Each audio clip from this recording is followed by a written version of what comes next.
नमस्कार, मैं लक्ष्मीकांत पांडे स्वागत करता हूं आप सभी का अपने यूट्यूब चैनल पर। आज हम एक ऐसी कहानी को सुनने वाले हैं जिसमें स्त्री की रोजमर्रा की जिंदगी का मनोवैज्ञानिक वर्णन किया गया है।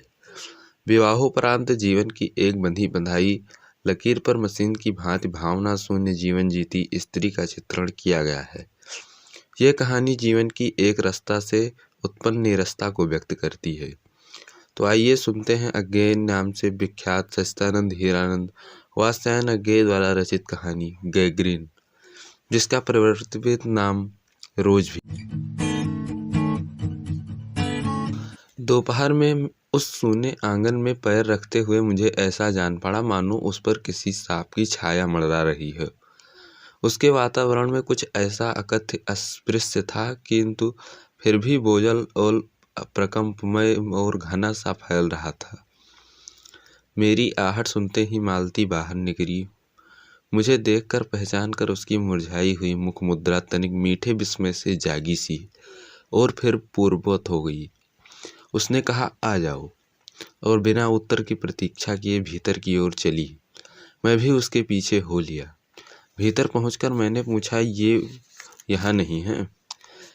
उसने कहा, अभी आए नहीं, दफ्तर में हैं, थोड़ी देर में आ जाएंगे, कोई 1:30 या 2 बजे आया करते हैं। मैंने कहा, कब के गए हुए हैं?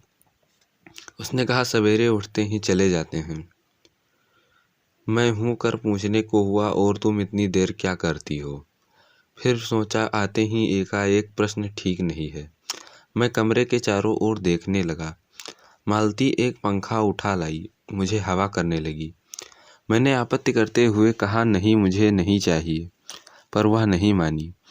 बोली, वाह, चाहिए कैसे नहीं, इतनी धूप में तो आए हो यहाँ तो। मैंने कहा, अच्छा लाओ, मुझे दे दो। वो शायद ना करने वाली थी, पर तभी दूसरे कमरे से उसके रोने की आवाज़ सुनकर उसने चुपचाप पंखा मुझे दे दिया और घुटनों पर हाथ टेक कर एक थकी हुई करके वह भीतर चली गई। मैं उसके जाते हुए दुबले शरीर को देखकर सोचता रहा, यह क्या है? यह कैसी छाया इस घर पर छाई हुई है? मालती मेरी दूर के रिश्ते की बहन है, किंतु उसे सखी कहना ही उचित है, क्योंकि हमारा परस्पर संबंध सख्य का ही है। इस बचपन से इकट्ठे खेले हैं, इकट्ठे लड़े हैं, पिटे हैं, और हमारी पढ़ाई भी बहुत सी इकट्ठे हुई है। हमारे व्यवहार में सदा सख्य की स्वेच्छा और स्वच्छंदता नहीं है। वो कभी भ्रातृत्व के बड़े या छोटेपन के बंधनों में नहीं घिरा। मैं आज कोई 4 वर्ष बाद उसे देखने आया हूँ। जब मैंने उसे इससे पूर्व देखा था तब वह लड़की ही थी। अब वह विवाहिता है, एक बच्चे की माँ भी है। इससे कोई परिवर्तन उसमें आया होगा, और यदि आया होगा तो क्या, यह मैंने अभी तक सोचा नहीं था। किंतु अब उसकी पीठ की ओर देखता हुआ मैं सोच रहा था, यह कैसी छाया इस घर पर छाई हुई है, और विशेषतया मालती पर।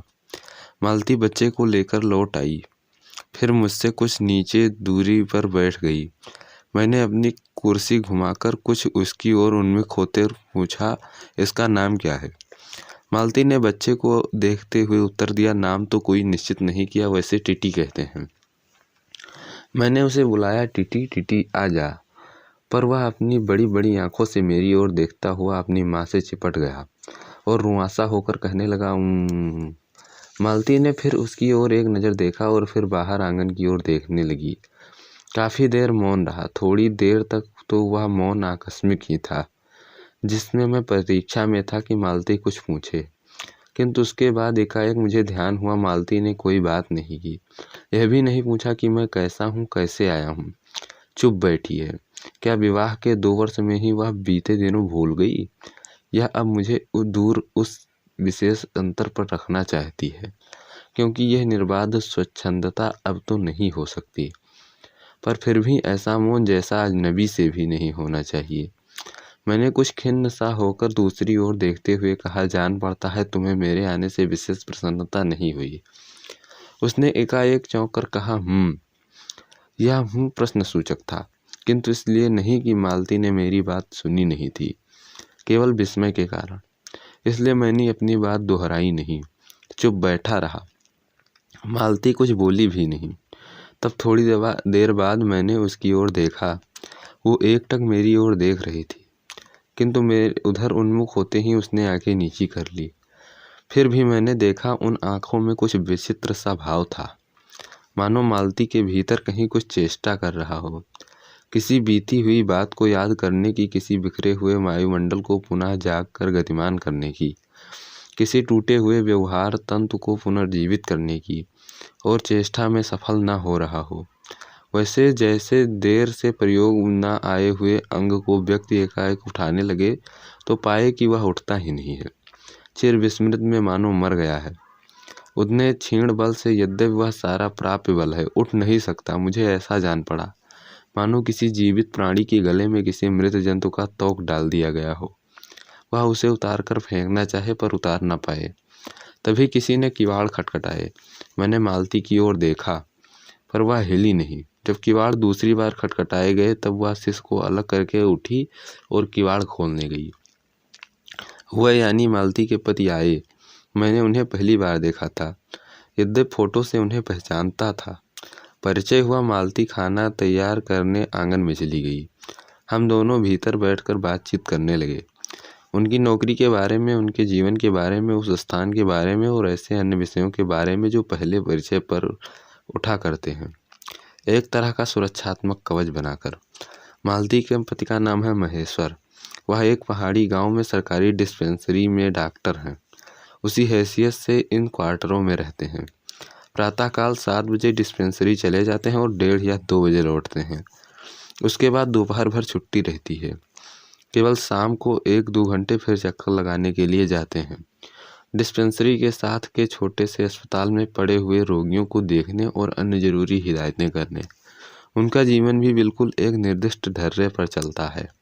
नित्य वही काम, उसी प्रकार के मरीज, वही हिदायतें, वही नुस्खे, वही दवाइयाँ। वो स्वयं उकताए हुए हैं इसलिए, और साथ ही इस भयंकर गर्मी के कारण वह अपने फुर्सत के समय में भी सुस्त ही रहते हैं। मालती हम दोनों के लिए खाना ले आई। मैंने पूछा, तुम नहीं खाओगी या खा चुकी? महेश्वर कुछ हंसकर बोले, वह पीछे खाया करती है। पति 2:30 बजे खाना खाने वाले हैं, 3 बजे तक भूखी बैठी रहेगी। महेश्वर खाना आरंभ करते हुए मेरी ओर देखकर बोले, आपको तो खाने का मजा क्या ही आवेगा, ऐसे बेवक्त खा रहे हो।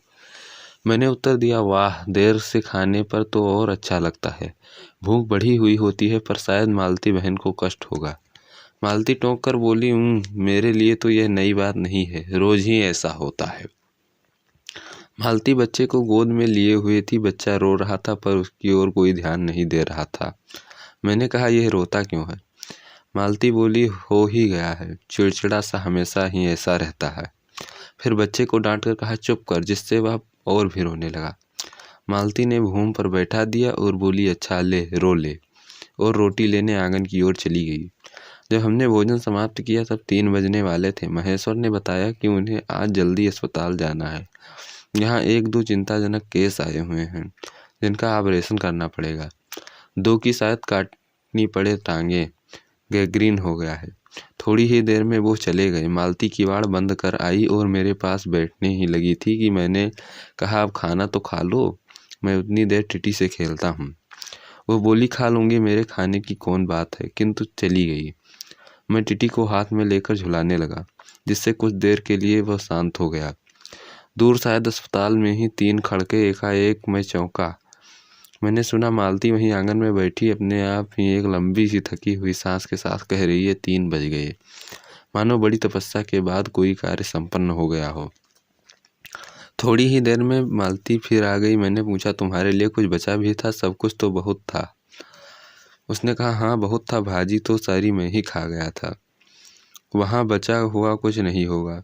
यूँ नहीं रोब न जमाओ, बहुत था, मैंने हंसकर कहा।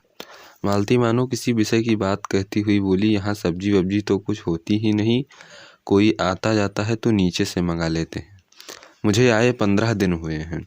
जो सब्जी साथ लाए थे वह अपनी बढ़ती जा रही है। मैंने पूछा, नौकर कोई नहीं है? उसने कहा, कोई ठीक मिला ही नहीं, शायद 1-2 दिन में हो जाए। मैंने कहा, बर्तन भी तुम ही मांजती हो? उसने कहा, और कौन? मैंने कहा, कहाँ गई थी?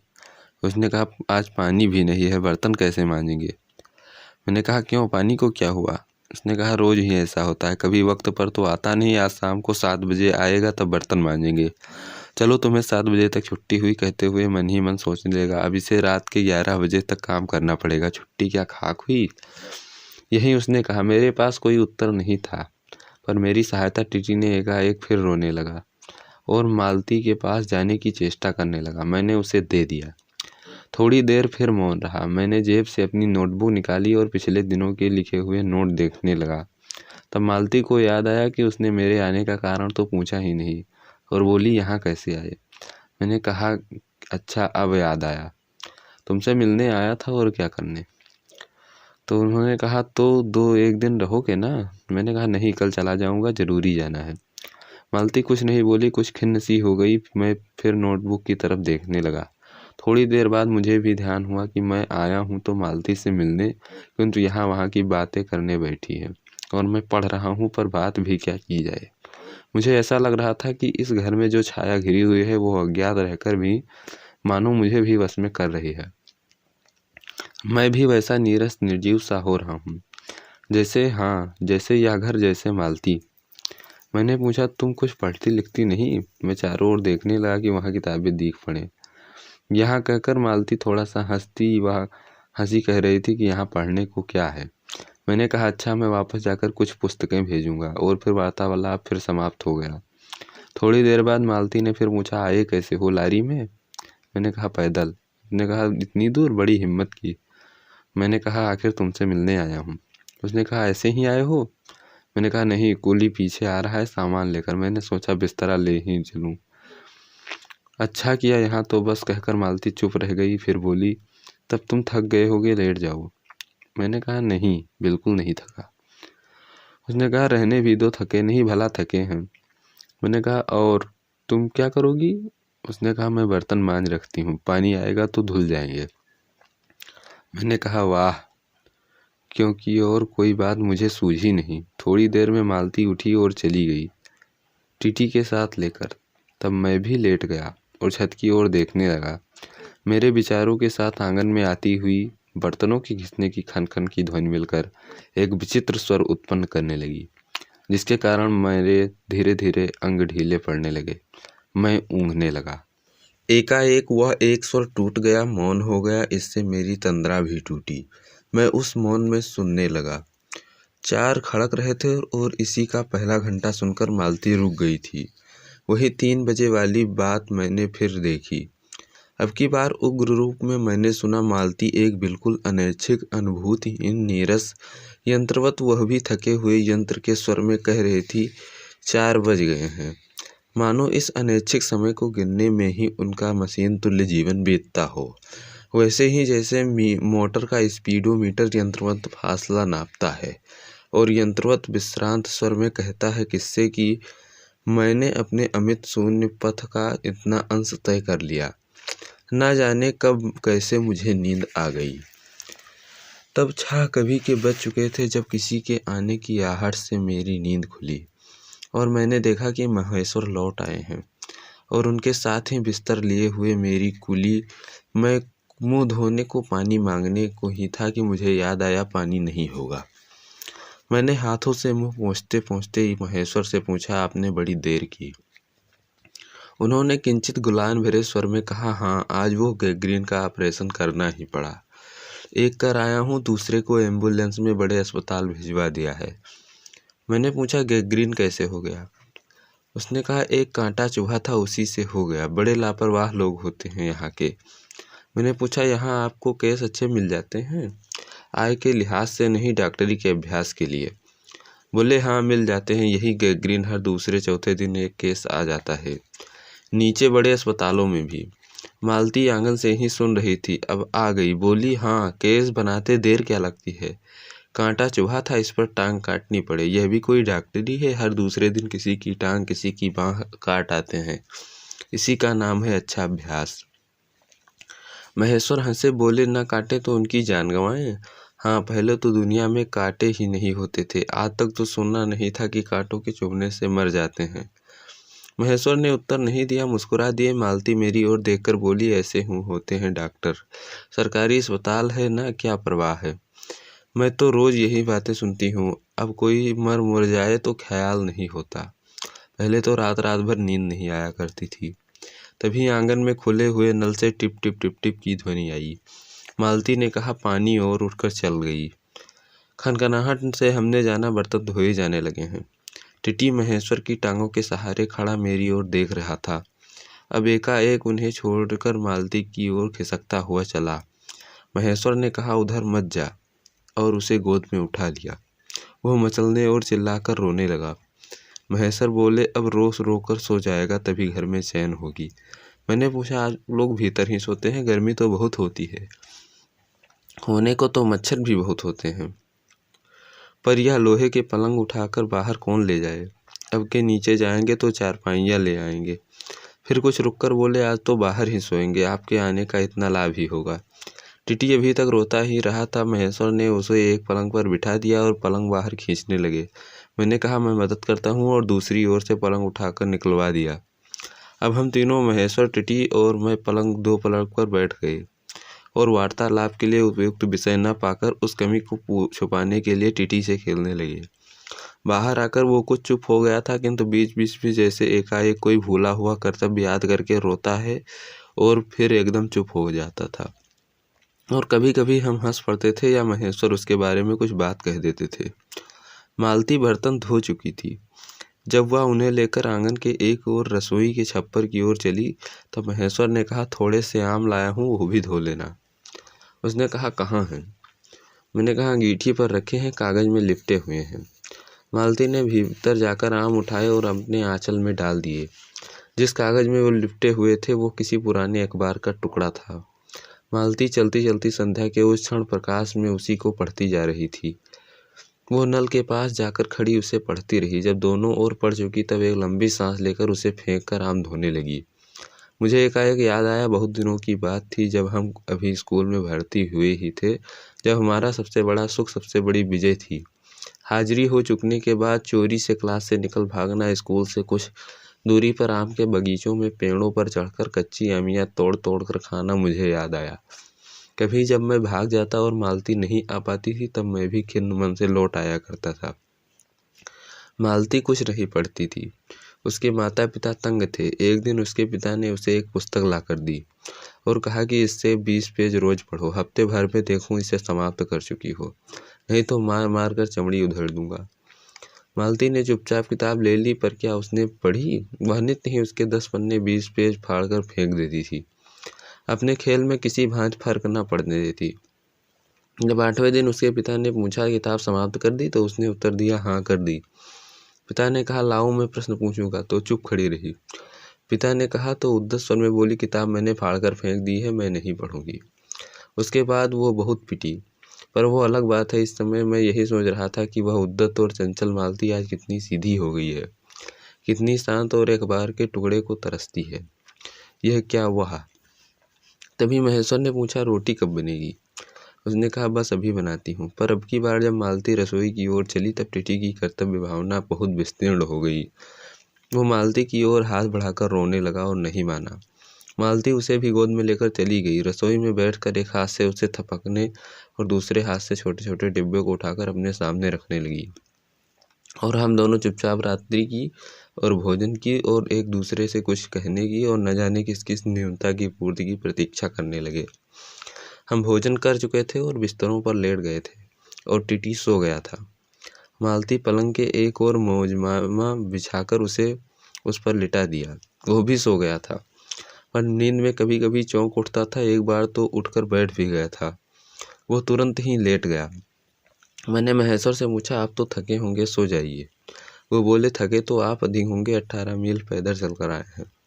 किंतु उनके स्वर ने मानो जोड़ दिया, थका तो मैं भी हूँ। मैं चुप रहा। थोड़ी देर में किसी अपर संज्ञा ने बताया, वह ऊँघ रहे हैं। तब लगभग 10:30 बजे थे। मालती भोजन कर रही थी।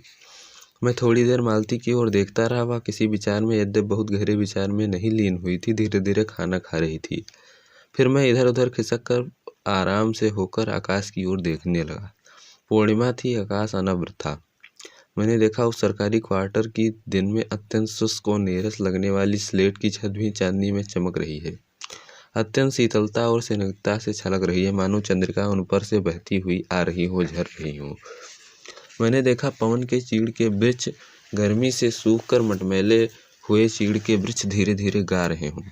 कोई राग जो कोमल है किंतु करुण नहीं, अशांतिमय है किंतु उद्योगमय नहीं। मैंने देखा प्रकाश से धुंधले नीले आकाश के तट पर जो चमगादड़ नीरों उड़ान से चक्कर काट रहे थे वे भी सुंदर दिखते हैं। मैंने देखा दिन भर की तपन, अशांति, थकान, दाह पहाड़ों में भी भाप से उठकर वातावरण में खोए जा रही हैं, जिसे ग्रहण करने के लिए पर्वत शिशुओं ने अपनी चीड़ वृक्ष रूपी भुजाएं आकाश की ओर बढ़ा रखी हैं। पर यह सब मैंने ही देखा था। अकेले मैंने, महेश्वर ऊँघ रहे थे और मालती उस समय भोजन से निवृत्त होकर दही जमाने के लिए मिट्टी का बर्तन गर्म पानी से धो रही थी और कह रही थी अभी छुट्टी हुई जाती है। और मेरे कहने पर ही कि 11 बजने वाले हैं धीरे से सिर हिलाकर जता रही थी कि रोज ही इतने बज जाते हैं। मालती ने वो सब कुछ नहीं देखा। मालती का जीवन अपनी रोज की नियत गति से बहता जा रहा था। एक चंद्रमा की चंद्रिका के लिए, एक संसार के लिए रुकने को तैयार नहीं था। चांदनी में शिशु कैसा लगता है, इस अलस जिज्ञासा से मैंने टिटी की ओर देखा और एकाएक मानो किसी शैशवोचित ममता से उठाकर और खिसक कर पलंग से नीचे गिर पड़ा और चिल्ला चिल्ला कर रोने लगा। महेश्वर ने चौंक कर कहा, क्या हुआ? मैं झपट कर उसे उठाने दौड़ा। मालती रसोई से बाहर निकली और मैंने उस खट शब्द को याद करके धीरे से करुणा भरे स्वर में कहा, चोट बहुत लग गई बेचारे को। यह सब मानो एक ही क्षण में, एक ही क्रिया, एक ही गति में हो गया। मालती ने रोते हुए शिशु को मुझसे लेने के लिए हाथ बढ़ाते हुए कहा, इसके चोटें रोज लगती रहती हैं। एक छोटे क्षण भर के लिए मैं स्तब्ध हो गया। फिर एकाएक मेरे मन ने, मेरे समूचे अस्तित्व ने विद्रोह के स्वर में कहा, मेरे मन ना भीतर बाहर एक शब्द भी नहीं निकला। माँ युवती, माँ युवती, माँ, यह तुम्हारे हृदय को क्या हो गया जो तुम अपने एकमात्र बच्चे के गिरने पर ऐसी बात कह रही हो, और यह अभी जब तुम्हारा सारा जीवन तुम्हारे आगे है। और तब एकाएक मैंने जाना कि वो भावना मिथ्या नहीं है। मैंने देखा सचमुच उस कुटुंब में कोई गहरी भयंकर छाया घर कर गई है। उनके जीवन के इस पहले ही यौवन में घुन की तरह लग गई है। उसका इतना अभिन्न अंग हो गई है कि उसे पहचानते ही नहीं, उसी की परिधि में घिरे हुए चले जा रहे हैं। इतना ही नहीं, मैंने उस छाया को देख भी लिया। इतनी देर में पूर्ववत शांति हो गई। महेश्वर फिर लेटकर ऊँघ रहे थे। टिटी मालती के लेटे हुए शरीर से चिपट कर चुप हो गया था। यद्यप कभी एक आध सिसकी उसके छोटे से शरीर को हिला देती थी। मैं भी अनुभव करने लगा था कि बिस्तर अस्ता लग रहा है। मालती चुपचाप ऊपर आकाश में देख रही है, किंतु क्या चंद्रिका को या तारों को। तभी 11 का घंटा बजा। मैंने अपनी भारी हो रही पलकें उठाकर अकस्मात किसी अस्पष्ट प्रतीक्षा से माली की ओर देखा। 11 के पहले घंटे की धड़कन के साथ ही मालती की छाती एकाएक फफोले की भांति उठी और धीरे धीरे बैठने लगी, और घंटा ध्वनि के कंपन के साथ ही मुंह खो जाने वाली आवाज़ में उसने कहा, 11 बज गए। और यहीं पर यह कहानी समाप्त हो जाती है। धन्यवाद।